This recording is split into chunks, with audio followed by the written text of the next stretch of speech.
La mayoría de las personas caminan sobre oro sin saberlo. No es una pepita brillante como en los cuentos, sino una señal más sutil. Un peso inesperado en una piedra opaca, una línea marrón rojiza en el lecho seco de un arroyo, o motas que relucen al atardecer bajo los pies. En la mayoría de los casos, el oro natural está escondido entre minerales comunes o atrapado en sedimentos que parecen tierra sin valor. Identificarlo empieza con ver lo que otros ignoran. En zonas aluviales, especialmente en cursos de agua antiguos o secos, el oro se deposita por densidad. Es unas 19 veces más denso que el agua, y más de 5 veces más pesado que muchos minerales comunes. Esto significa que, con el tiempo, se concentra en los puntos de baja turbulencia, detrás de rocas grandes, en curvas cerradas del cauce, o en las capas más profundas del sedimento. La señal más subestimada es una roca negra y pesada, posiblemente magnetita o hematita, que suele acompañar al oro en los concentrados naturales. Su presencia no garantiza oro, pero su ausencia suele descartarlo. Una forma sencilla de comprobarlo es recoger un pequeño puñado de grava en un lecho de arroyo seco. Al moverlo en una batea con agua, lo liviano, orgánicos, arena clara, flota o se va fácilmente. Lo pesado se queda. Y si al final del lavado quedan motas doradas que no flotan, no se disuelven ni se quiebran, es hora de mirar más de cerca. Esas motas deben resistir la presión de una aguja sin desintegrarse y deben seguir viéndose doradas incluso bajo sombra. La mica brilla pero desaparece con la luz indirecta. La pirita reluce pero se parte en fragmentos angulosos. El oro verdadero es maleable, y aunque diminuto, conserva forma bajo presión. Muchos pasan por alto estos signos porque buscan el oro de película. Visible, grande, obvio. Pero el verdadero camino empieza con señales mucho más humildes y fáciles de perder si no se sabe qué buscar. El siguiente paso es aprender a leer esas diferencias con precisión, incluso a simple vista. ¿Sabes distinguir entre algo simplemente brillante y algo realmente valioso? La clave está en los detalles. Un brillo metálico no basta. Para diferenciar un simple destello de algo que podría cambiar el curso de una exploración, hay que entrenar el ojo y la mano. El oro verdadero tiene un color dorado cálido, sin tendencia al amarillo pálido o plateado. Bajo la luz natural, no parpadea como la mica ni chispea como la pirita. Es un reflejo más uniforme, como una gota de grasa metálica en medio del polvo. Pero hay una prueba aún más confiable en campo: el peso en mano. Muchos minerales de apariencia similar son engañosamente livianos. El cuarzo, por ejemplo, puede tener motas doradas atrapadas dentro, pero si la roca se siente ligera, probablemente es solo decorativa. En cambio, una pequeña pepita de oro, de apenas unos milímetros, produce una sensación de masa compacta. El oro pesa 19.3 g/cm superíndice 3, frente a 2.6 del cuarzo y 5.0 de la pirita. Esa diferencia se siente incluso sin balanza. Levantar una muestra rica en oro da una impresión inmediata de solidez, como si el material resistiera ser movido. Otra señal visual clave es la forma. El oro natural, especialmente el de placer, erosionado y transportado por el agua, tiende a tener bordes redondeados, como granos de avena metálica. Si la partícula dorada tiene aristas rectas o puntas afiladas, probablemente se trata de pirita cúbica o mica fragmentada. Aún dentro de una roca, el oro se manifiesta como vetas suaves, filamentos o manchas dispersas que no siguen la geometría de cristalización de otros minerales. El siguiente paso lógico es una lupa de campo, de 10x o más. Bajo aumento, el oro muestra una superficie lisa, casi aceitosa, sin fracturas internas. La mica revela capas. La pirita muestra patrones de oxidación o microfracturas.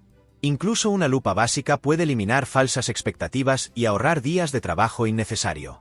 Pero aún con todas estas señales, hay un problema frecuente: ver oro donde no lo hay, simplemente porque se quiere que esté. El sesgo visual es común. Por eso, es vital establecer una rutina de verificación, una serie de pruebas que reduzcan el margen de error. El brillo, el peso y la forma son apenas el primer filtro. Lo que sigue es tan importante como revelador. Entender por qué el oro se acumula donde se acumula, y cómo la geografía dicta las posibilidades reales de encontrarlo. Porque no basta con mirar bien, hay que saber dónde mirar. Puedes tener la lupa, la batea y la paciencia, pero si estás en el lugar equivocado, todo será tiempo perdido. El oro no se distribuye al azar. Sigue leyes geológicas precisas que dictan su presencia y acumulación. Uno de los errores más comunes entre buscadores principiantes es explorar zonas visualmente prometedoras pero geológicamente estériles. Por eso, el primer paso serio es leer el terreno con ojos de flujo, no de superficie. En ambientes aluviales, el oro se comporta como cualquier partícula densa. Busca las zonas de menor energía dentro del curso de un río. Allí, donde la corriente pierde fuerza, se deposita junto a otros minerales pesados. Las curvas cerradas del río son puntos clásicos de concentración, especialmente en el lado interior del meandro. Cuando el agua gira, la fuerza centrífuga empuja lo liviano hacia afuera y deja lo pesado dentro. A menudo, verás una acumulación de grava oscura y compacta. Ese es el concentrado natural que debe inspeccionarse. Otro lugar privilegiado son las raíces expuestas de árboles cercanos al cauce. Durante crecidas, el agua arrastra sedimentos y oro, que quedan atrapados entre raíces gruesas. Es un filtro natural. En arroyos secos, buscar bajo grandes rocas ancladas al suelo puede revelar estratos antiguos de sedimento donde el oro quedó atrapado siglos atrás. Estas zonas, llamadas falsos lechos, pueden parecer tierra común, pero al escarbar unos 20 o 30 centímetros, el color, la textura y el contenido cambian.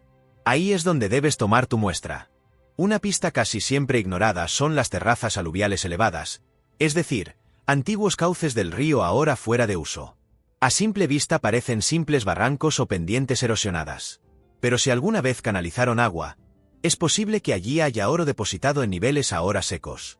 En algunas regiones de Sudamérica, estas terrazas han producido más oro que el cauce activo del río. El oro también puede estar asociado a vetas primarias en roca madre. En este caso, no fluyó con el agua sino que permanece incrustado en cuarzo o esquisto. Para hallarlo, hay que seguir las fracturas naturales del terreno, buscando zonas de alteración hidrotermal.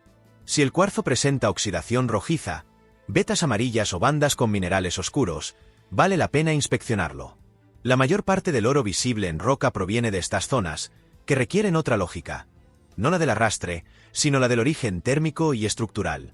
Comprender este patrón de acumulación es lo que separa al recolector casual del buscador eficiente. Saber leer el flujo pasado y presente, el terreno estable y el móvil, permite identificar los verdaderos puntos calientes. Pero incluso en ellos, no todo lo que brilla tiene valor. A veces, el oro no es lo primero que ves. Son los minerales acompañantes los que gritan su presencia antes de que una sola mota dorada aparezca. Saber reconocerlos puede transformar un día improductivo en un hallazgo decisivo. En casi todos los contextos auríferos, hay una firma mineralógica que actúa como preámbulo del oro. Una especie de código geológico que, bien leído, guía los pasos del buscador experimentado. La magnetita es uno de los más confiables. Negra, pesada, y fácilmente reconocible por su respuesta al imán, suele concentrarse junto al oro en el fondo de una batea. Si, al lavar sedimentos, al final del proceso quedan restos negros que forman un arco compacto y denso, es muy probable que se trate de magnetita o ilmenita. La clave está en observar qué tan fácil es separarla con un imán de neodimio. Si se desplaza sin resistencia, es magnetita pura. Si queda algo de residuo, probablemente contiene ilmenita o hematita, igualmente valiosas como indicadores. La pirita es otro mineral que aparece con frecuencia en zonas de oro primario, aunque es una trampa clásica. En vetas hidrotermales, especialmente en cuarzo, la pirita cúbica puede confundirse visualmente con el oro. Pero bajo presión, se rompe con bordes filosos. El oro, en cambio, se aplasta. Donde hay pirita, puede haber oro diseminado, especialmente si la roca circundante presenta alteración arcillosa o sulfuros oxidados. El granate es un acompañante menos obvio pero igual de útil. Suelen aparecer como pequeños cristales rojos o marrones en los concentrados, redondeados por el arrastre fluvial. Su dureza y densidad hacen que se acumulen junto al oro. La presencia de granates, combinada con magnetita y ausencia de material liviano, es una señal potente de que el lugar vale otra ronda de muestreo. La hematita, de brillo rojo metálico o pardo, es también un marcador importante, sobre todo en ambientes de oxidación. No responde al imán como la magnetita, pero su densidad y color son inconfundibles. Puede señalar zonas donde el oro se liberó por desgaste químico de vetas primarias. Una herramienta útil en esta etapa es la lupa de 10X. Observar la forma y el brillo de estos minerales permite diferenciar entre materiales transportados por agua y restos angulares más recientes. En los concentrados, lo redondeado suele ser más antiguo y valioso. Si el fondo de tu batea termina lleno de partículas negras, densas, no magnéticas, con algunos puntos rojos o dorados, has llegado al concentrado pesado, donde el oro suele estar, aunque no lo veas de inmediato. La lección aquí es clara: el oro no siempre habla primero. Deja que los minerales lo delaten. Ahora que sabes qué observar, la pregunta práctica surge: ¿cómo probar todo esto en campo sin equipos caros ni laboratorio? ¿Qué herramientas mínimas te permiten confirmar un hallazgo antes de invertir más tiempo y energía? Esa respuesta es tan sencilla como decisiva. No necesitas una estación geológica portátil para empezar a encontrar oro. Pero si las herramientas adecuadas, elegidas con criterio. Muchos buscan con las manos desnudas o con palas improvisadas, y aunque el entusiasmo es valioso, lo que realmente cambia los resultados es llevarlo justo y saber usarlo bien. La clave está en portabilidad, simplicidad y eficacia. El kit básico de campo para detectar oro se puede reducir a 5 elementos esenciales. Primero, la batea. No hay sustituto. Es el instrumento más eficiente para concentrar y revelar oro en campo. Puede ser de plástico o metal, pero lo ideal es una batea de fondo plano con textura rugosa en al menos un lado. Los modelos con trampas o surcos ayudan a retener los materiales más densos durante el lavado. El tamaño óptimo ronda los 35 centímetros de diámetro. Grande para trabajar suficiente material, pero manejable con una sola mano. Segundo, un imán fuerte, idealmente de neodimio. Sirve para separar la magnetita y otras ferromagnéticas del concentrado final. Este paso no solo agiliza el análisis visual, sino que permite evaluar si el lugar tiene potencial sin la confusión de minerales oscuros pesados. Un truco útil es colocar el imán dentro de una bolsa plástica sellada. Al recoger el material, solo hay que retirar la bolsa para soltarlo sin tocar el imán. Tercero, la lupa de campo. Una lupa de 10x o 15x, preferiblemente con luz incorporada, revela características invisibles al ojo desnudo. Forma de partículas, fracturas, brillo uniforme o parpadeante, oxidaciones. Permite distinguir entre oro, mica, pirita y otros falsos positivos en segundos. A la larga, es la herramienta que más frustraciones evita. Cuarto, la botella dosificadora, o pipeta de succión casera. Permite aspirar con precisión motas de oro visibles desde la batea sin perderlas al manipularlas. Una botella plástica pequeña, con una boquilla fina y flexible, sirve perfectamente. Se puede usar también para aplicar agua en puntos específicos del concentrado y ver cómo se comportan las partículas doradas. Quinto, un pequeño frasco de vidrio con tapa de rosca. Allí se depositan las motas recolectadas. No solo es una forma segura de conservarlas, también permite observar su comportamiento en suspensión, ver si se agrupan en el fondo o flotan, señal de que no son oro, y transportarlas sin pérdida. Con este kit, el buscador puede operar en cualquier curso de agua, barranco seco o terraza sin depender de equipamiento industrial. La ligereza del equipo permite cubrir más terreno y repetir pruebas en diferentes puntos del cauce. Y lo más importante, todo este proceso inicial se puede hacer en menos de 1 hora por sitio, maximizando el tiempo de campo. Pero incluso con este kit, muchos quedan atrapados por falsos hallazgos. Porque si bien la batea revela mucho, también puede mentir si no se interpreta correctamente. El siguiente paso es entender cómo se comportan los materiales durante el lavado y por qué algunos, aunque brillantes y densos, no son lo que parecen. ¿Cuál es la trampa más común en la caza de oro? La respuesta viene justo cuando más esperanzas se tienen. Pocas decepciones son tan contundentes como descubrir que lo que parecía oro en la batea es solo un espejismo mineral. Después de minutos de trabajo cuidadoso, de eliminar arena y arcilla, y de concentrar el material más denso en una esquina del recipiente, allí está, una motita brillante, dorada, perfectamente colocada en el fondo. Pero no es oro. La trampa más frecuente del buscador es confiar demasiado pronto en lo que ve. Durante el lavado, el comportamiento de las partículas revela tanto como su apariencia. El oro verdadero se mantiene en el fondo, inmóvil incluso cuando el agua se agita suavemente. Su alta densidad lo hace casi inerte dentro de la batea. En cambio, la mica, una de las imitaciones más comunes, se desplaza con facilidad. Flota, gira, desaparece con el movimiento. Puede verse brillante bajo luz directa, pero pierde su color dorado al girar la batea o al observarla desde otro ángulo. La pirita, por otro lado, es más engañosa. Tiene brillo metálico real y peso apreciable. Sin embargo, su fragilidad la delata. Al presionar una partícula de pirita con una aguja o con la uña contra una superficie dura, se parte en fragmentos irregulares. El oro, en cambio, se aplasta sin romperse. Esta prueba simple, conocida como test de maleabilidad, es fundamental. Oro que no se deforma es, con toda probabilidad, un engaño. Otra herramienta reveladora es la botella dosificadora. Al aplicar una gota de agua directa sobre el concentrado, el oro tiende a quedarse en su lugar, mientras que la mica se dispersa o cambia de orientación. Repetir esta prueba desde diferentes ángulos ayuda a observar cómo se comportan las partículas ante la presión del agua. Lo que se mueve con facilidad, se va. También es útil observar bajo sombra o luz indirecta. El oro auténtico mantiene su color. La mica y otros minerales falsos dependen de ángulos de iluminación específicos para brillar. Este brillo condicionado es uno de los signos más fiables de un falso positivo. Finalmente, si queda duda, el peso en seco es concluyente.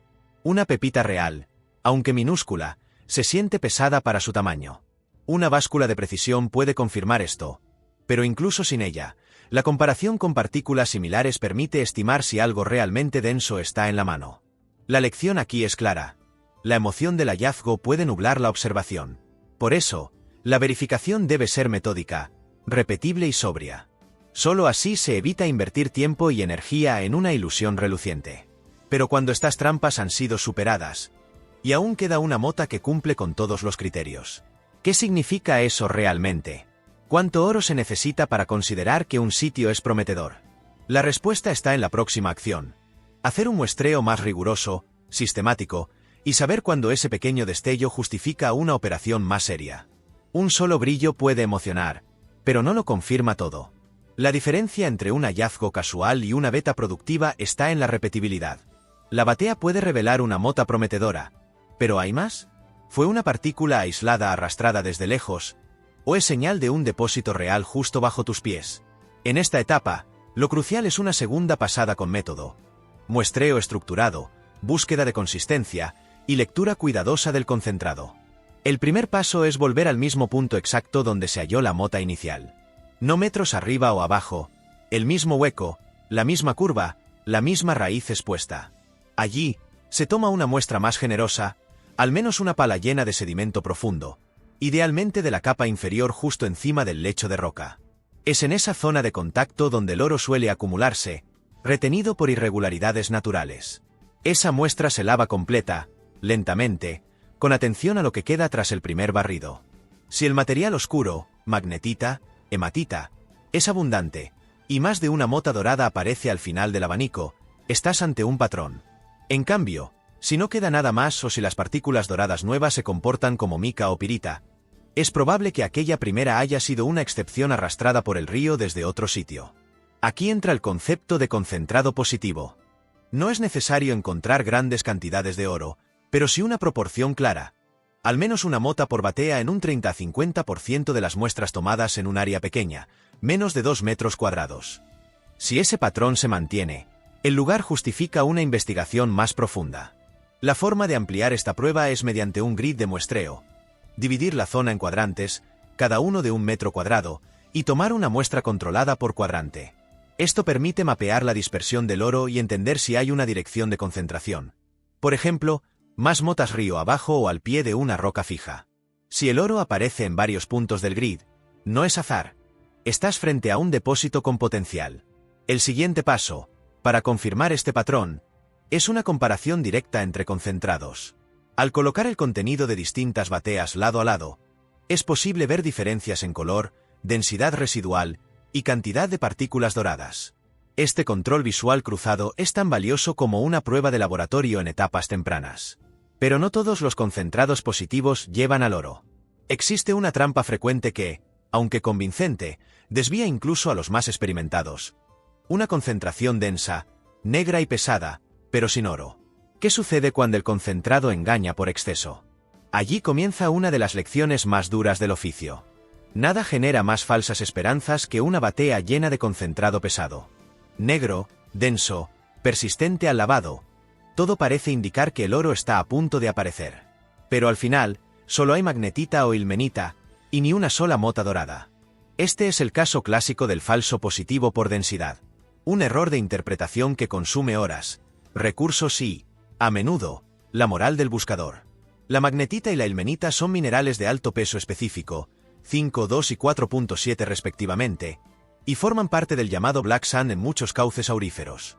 Su presencia es importante como marcador geológico, pero su acumulación sin oro suele ser una advertencia.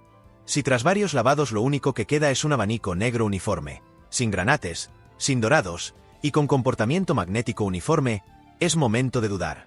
La prueba inmediata es el imán. Un imán de neodimio colocado junto al borde seco de la batea atraerá la magnetita con fuerza visible. Si el material se desplaza casi en su totalidad hacia el imán, estás frente a una carga magnética pura, sin oro. El oro, al ser no magnético, no reacciona en absoluto. Si queda un residuo inmóvil mientras el resto se adhiere al imán, ese residuo merece atención. Pero si todo se va, el oro no está ahí. Otro signo claro es la homogeneidad del concentrado. El oro natural rara vez aparece solo acompañado por magnetita. Lo común es encontrarlo con una mezcla de minerales pesados, granates, pirrotina, fragmentos de cuarzo lechoso, incluso pequeños clastos oxidados. Si el concentrado final es monótono, probablemente el flujo del agua ha limpiado toda variedad de materiales, dejando solo lo más pesado pero sin valor. Para descartar ilusiones, también se puede realizar una separación mecánica. Tomar una pequeña muestra del concentrado y agitarla en un tubo de vidrio con agua. El oro, si está presente, cae al fondo de inmediato. La magnetita puede tardar unos segundos. Esta diferencia en tiempo de caída es sutil pero perceptible, y puede ayudar a separar valor de volumen. Y aún con todo esto, hay un riesgo adicional: confundir magnetismo parcial con riqueza. Algunos sedimentos contienen partículas levemente magnéticas o no responden con claridad al imán, lo que sugiere una mezcla interesante. Pero si tras el análisis visual no hay trazas doradas, ese concentrado sigue siendo un callejón sin salida. Aquí la lección es doble. Primero, no todo concentrado pesado es sinónimo de oro. Segundo, el exceso de señal puede ser tan engañoso como su ausencia. El buscador experto sabe que el oro verdadero suele esconderse en concentrados más variados, más discretos, donde el contraste permite detectar lo inusual. Ahora que hemos visto qué errores evitar, es momento de ordenar el proceso. ¿Cómo establecer una rutina de campo que no dependa de intuiciones sueltas? ¿Cuál es el flujo de trabajo que permite pasar de un hallazgo visual a una validación repetible? La respuesta está en la sistematización.